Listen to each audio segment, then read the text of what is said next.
La pianiste française d'origine vietnamienne Kim Barbier a offert un récital de piano au public hanoïen le 14 septembre à l'Espace, Institut français de Hanoï.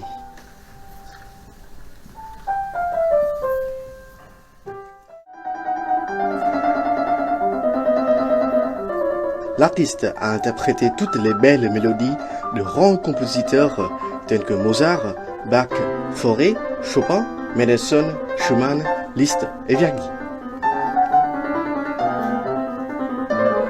Ce concert de piano fait partie d'une série d'événements planifiés en son honneur.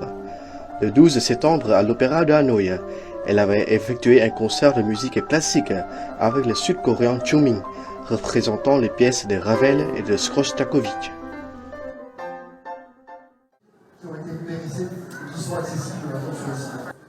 L'exposition Les marchands ambulants et les cris de la rue à Hanoï vient d'être ouverte dans l'Institut français de Hanoï, l'Espace. Elle présente une collection de croquis, de dessins et d'aquarelles réalisés entre 1925 et 1929 par 15 étudiants de l'École supérieure des beaux-arts de l'Indochine, actuellement École supérieure des beaux-arts du Vietnam, et leur professeur Ferdinand de Phénix. Toute l'originalité de ces œuvres est de décrire avec gourmandise les plats proposés au coin des rues et d'avoir saisi la musicalité des accroches des marchands pour enrichir la clientèle. Des œuvres photographiques issues du fond de la photothèque de l'École française d'Extrême-Orient datant de la même époque sont également mises en valeur par une installation interactive. Notamment, le public a la possibilité de revivre l'ambiance du passé en traversant un pont du temps constitué de 27 photos en noir et blanc qui s'illuminent au compteur du public. L'exposition se poursuit jusqu'à la fin du mois d'octobre.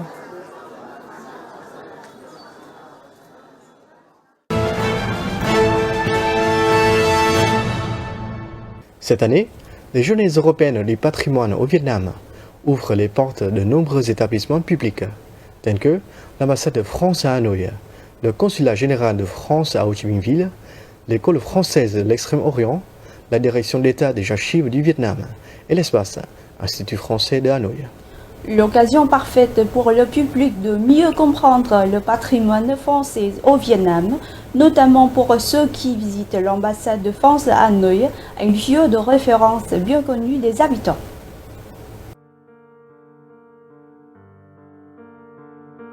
À l'occasion des Journées européennes du patrimoine, l'ambassade de France a ouvert ses portes aux visiteurs vietnamiens comme étrangers. Une journée particulière qui démarre à 9 h du matin. Les visiteurs se pressent devant la porte. Ils apprécient découvrir ce bâtiment chargé d'histoire.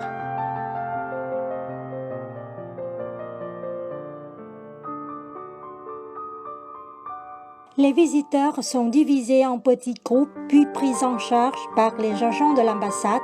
Étienne Roland-Pierre, conseiller attaché au service coopération et culturelle à l'ambassade, s'est improvisé guide pour l'occasion. Le diplomate présente aux visiteurs l'histoire de l'ambassade.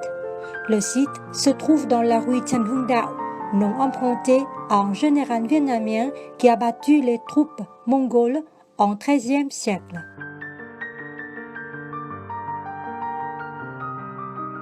Le site de l'ambassade abritait le siège de la Société des distilleries de l'Indochine, fondée par Auguste Raphaël Fontaine en 1901.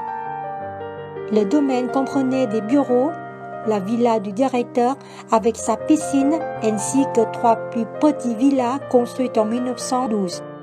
L'ensemble du domaine a été acheté par l'État français une fois en 1949, puis à nouveau en 1952.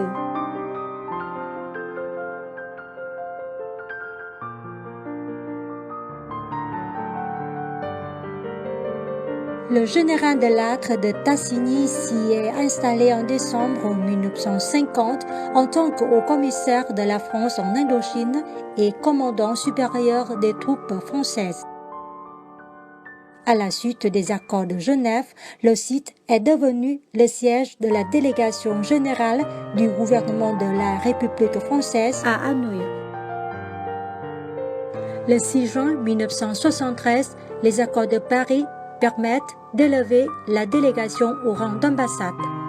Les visiteurs ont pu admirer les villas dans le campus de l'ambassade, des patrimoines architecturaux à préserver.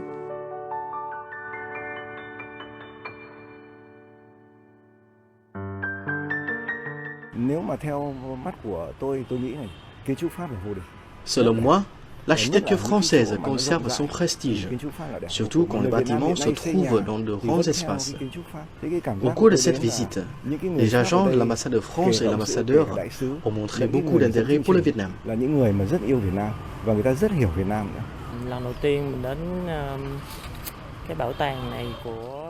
C'est la première fois que j'entre dans l'ambassade de France au Vietnam.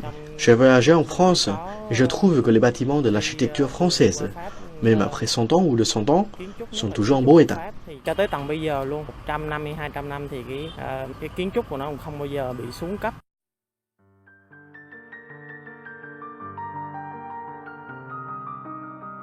Cette année, la visite est placée sous le signe de l'écologie. À noter qu'en 2018, l'ambassade de France a remporté le prix Ambassade verte pour son projet Ambassade et Nature, vivre la biodiversité au Vietnam.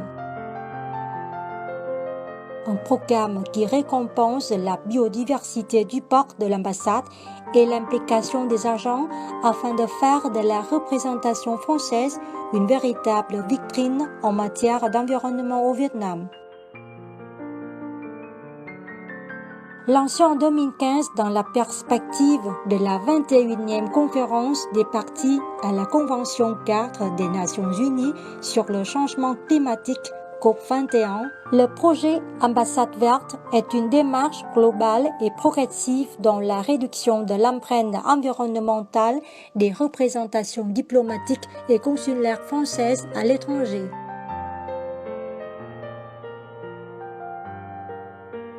L'ambassade de France a déployé des moyens pour ce projet avec notamment l'inauguration d'un potager, d'un mur végétal et d'un abri pour les insectes.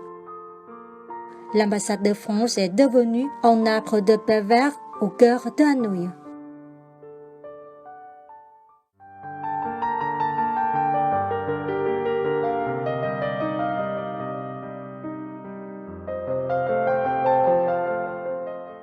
Hôm nay thì không phải là lần đầu tiên em đến đại sứ quán, nhưng mà là lần đầu tiên em vào cái khuôn viên của vườn của đại sứ quán này.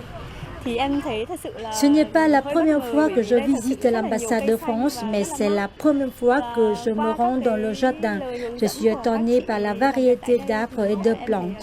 Các cái kiến trúc ở Pháp và em làm cho em cảm thấy nhớ các kiến trúc của nước Pháp rất là nhiều. Cette année à Hanoï, 4 points de rendez-vous ont été ouverts aux visiteurs. L'ambassade de France, l'école française de l'extrême-orient FAO, le centre numéro 1 de la direction d'État des archives du Vietnam et une exposition de l'FAO à l'Institut français de Hanoï.